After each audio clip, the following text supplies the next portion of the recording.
And we're back in the Stone Zone. Look, anybody who knows me or my wife knows that we are animal lovers. In the course of our marriage, we have 9 Yorkshire Terriers and one 3-legged Wheaton Terrier who we got on the side of the road. He'd been mangled by a car. We tried to save his leg, but it had to be amputated. It's amazing how he got along incredibly well on 3 legs, and he lived a long and full life as an adoptee in our household. Some of the work that I'm proudest of during President Donald Trump's first term is when I worked as a volunteer with the White Coat Waste Project to end the inhumane and horrific so-called scientific taxpayer-funded experiments on dogs, cats, and other primates. We made great strides during the first Trump presidency, and the president zeroed out funding for these horrific, unscientific, but chilling experiments. But now it appears that some of it is back. Joining me now, Justin Goodman, Senior Vice President for Advocacy and Public Policy at the White Coat Waste Project. For more than 15 years, Justin has led winning grassroots and lobbying campaigns to expose and end the wasteful and cruel taxpayer-funded experiments on dogs, cats, primates, and other animals. Justin, welcome back into the Stone Zone. Roger, it's a pleasure to be here, and thank you for all your great advocacy for animals suffering in government labs. We couldn't do this stuff without you. Well, I really much appreciate your work, and I was happy to volunteer, and I want to bring public attention to the issue again yet today. While we did make great strides in the first Trump administration, and even in this administration, so for example, the Environmental Protection Agency, now run by former New York Congressman Lee Zeldin, announced that it would get the agency back on track and consistent with the 2019 Trump plan to eliminate animal testing. Other places in the government, it seems that this is not happening. First, let's talk about EPA. This, to me, is very good news. Yeah, absolutely, Roger. As you know, you were one of the people who helped get this historic policy in place back in 2019.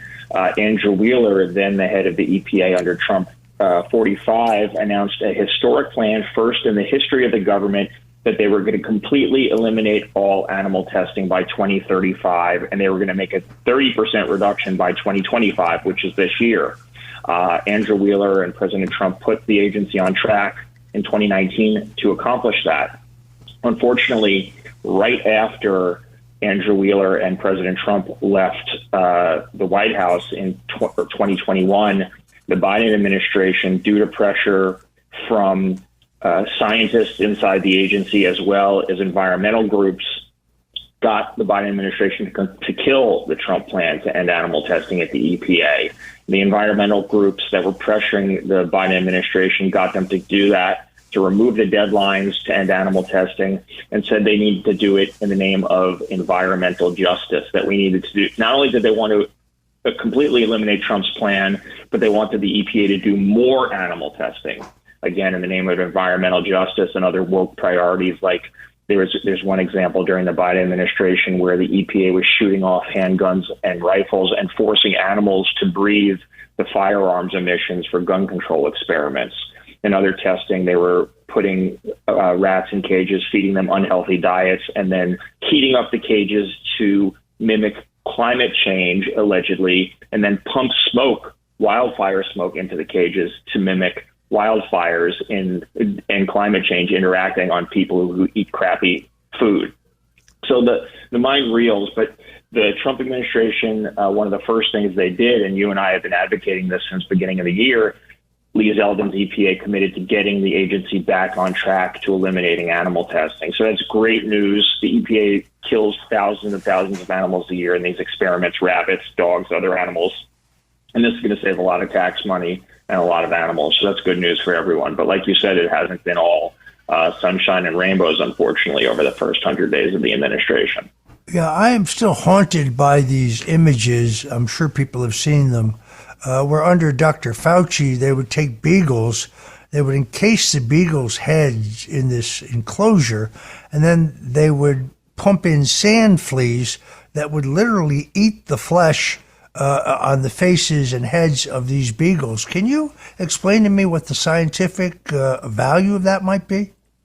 Yeah, of course, Roger. So, yeah, you're referring to our landmark investigation in 2021 after we uncovered Fauci's funding for the Wuhan lab, and we just celebrated the 5-year anniversary of that investigation, and President Trump famously going on TV during the coronavirus briefing in late April and saying, this is tremendous waste, I'm going to cut that grant. And right there on the spot on TV, he cut the funding for the Wuhan lab after our investigation. Thrilled about that. The next big Fauci scandal that we uncovered was in 2021, where we uncovered these photographs of beagle puppies who'd been drugged and their head placed in these mesh cages and they allowed biting flies to eat them alive.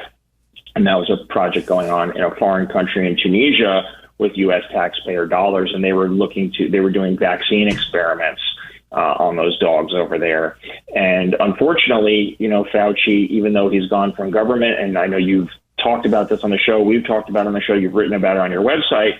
Unfortunately, even though he's gone from government, a lot of the animal testing that he signed off on, put into motion, and was personally involved in some cases, has continued under the new administration, under Trump, despite obviously the president and Secretary Kennedy's commitment to wipe Anthony Fauci's fingerprints from the federal government and fix the broken NIH that he left. So again, there's good news at the EPA, but we are troubled by some of the things we're seeing at the NIH under its current director, Jay Bhattacharya.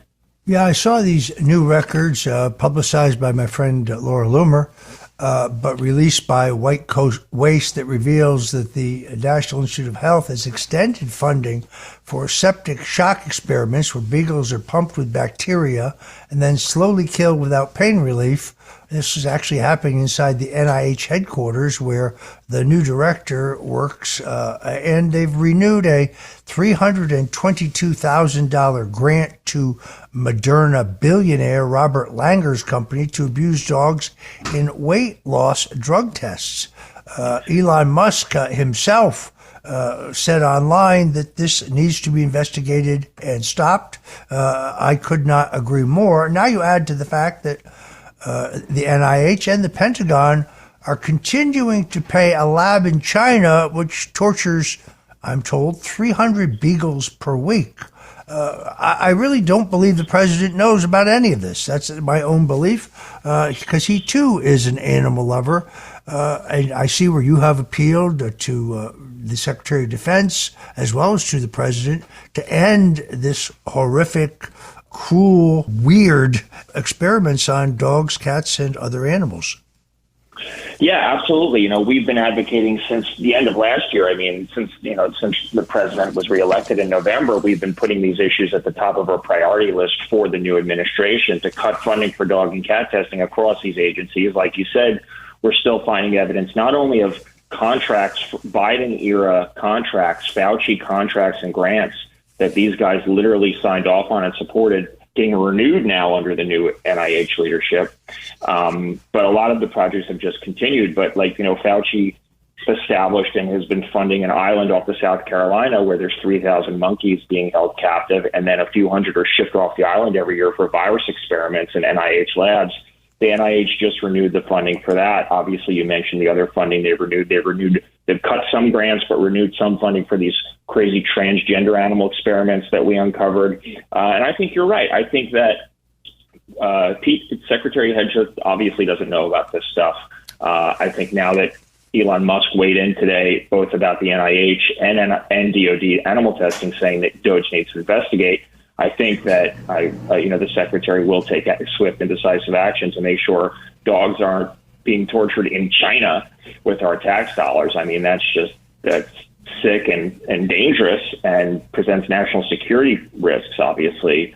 But I don't think he wants it happening here either. And I think the president, now that folks like you and Laura Loomer and Elon are getting involved and really making noise and speaking up about the fact that these Biden-era Fauci holdovers who are now in the NIH are actually signing off on continuing some of these wasteful and cruel and ridiculous projects that are costing taxpayers billions of dollars a year. So, Roger, you know better than I do about how to clean out the government, and I think we really do need to clean house at NIH. There are people who have been there Obama years, Biden years, who are still running the show, signing off on these grants and keeping a lot of this waste going and keeping it alive.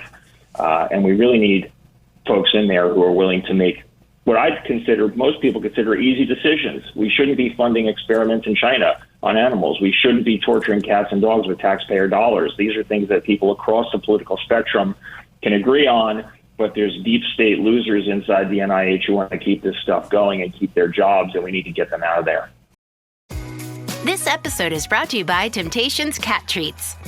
Your cat will come running for the perfectly irresistible Temptations Creamy Puree and Temptations Lickable Spoon Cat Treats. The best time to feed lickable cat treats to your cat is anytime. Feed by hand for a playful moment, in a bowl for a creamy treat, or as a topper to make mealtime fun. Visit temptationstreats.com to learn more. So, Justin, if people want to help in what I think is a really noble crusade, where can they go online and support your important work? Thank you for that opportunity, Roger. I would love if folks visited whitecoatwaste.org. That's our website, and to follow us on social and see all the activity today with you and Laura Loomer and Elon Musk on X, on all social media platforms at whitecoatwaste. I was interested to see that this congressman from Michigan, Sri Thanedar, who sponsored a resolution to impeach President Donald Trump. Not only does he have an $800,000 campaign debt, so I think his impeachment resolution is really more about raising money for his reelection, but in his prior career, he actually ran a laboratory where they experimented on animals, and essentially he abandoned 118 beagles, as I understand it, leaving them abandoned without food or water. This boggles the mind. Yeah, Roger. This is back in 2010. I actually was involved in this case. I was working at PETA back then. I hadn't been there for a long time. I've been at White Coat nearly a decade, but I was back there, and the veterinarian from that laboratory called me, and he was frantic, and he said that we just got word that they're shutting the lab down, and the owner, who we now know is at the time he was just the owner of the lab, and now we know he's a congressman now, Sri Thanedar from Michigan, had left the animals there to die and washed his hands of the whole situation after the bank took over. So this veterinarian wanted to save those animals. He called me and said, "What can you do?" And unfortunately, PETA at the time told me that they didn't want to do anything. They were not going to get involved. But I have lots of friends in the animal rescue space and was able to reach out to folks who do dog and cat rescue and who rescue primates and bring them to sanctuaries. And they were able to save over 170 beagles and monkeys who were locked in Thanedar's lab at the time and were being left for dead. And these, this type of laboratory, obviously his is shut down. These laboratories exist because animal testing is big business. The government spends $20 billion a year on animal testing of taxpayers' money. And not only do we spend taxpayers' money on animal testing, the FDA and other agencies have forced companies to conduct animal testing against their will for new products, even though it's incredibly wasteful and unnecessary and very expensive. And that's how labs like Thanedar's exist, because of government funding and also government mandates on private industry. So we've seen some good movement, obviously, like we said, at the EPA with getting rid of some of these animal testing requirements for testing pesticides on dogs, for example, is something the EPA is currently doing, but hopefully will end soon.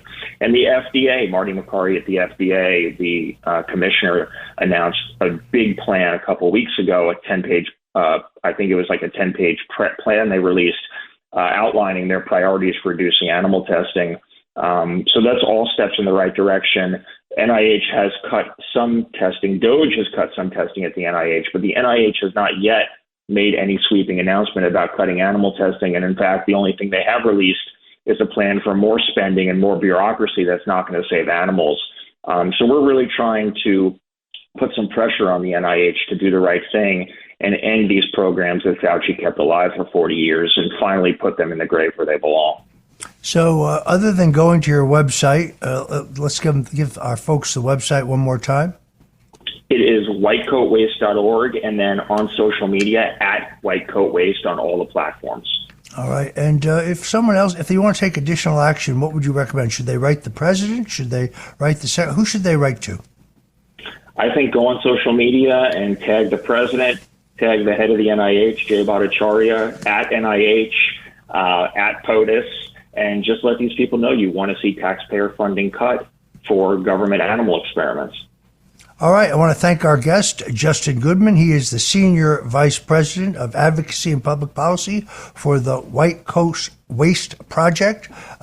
Please, folks, give us a hand here. Help us save the animals.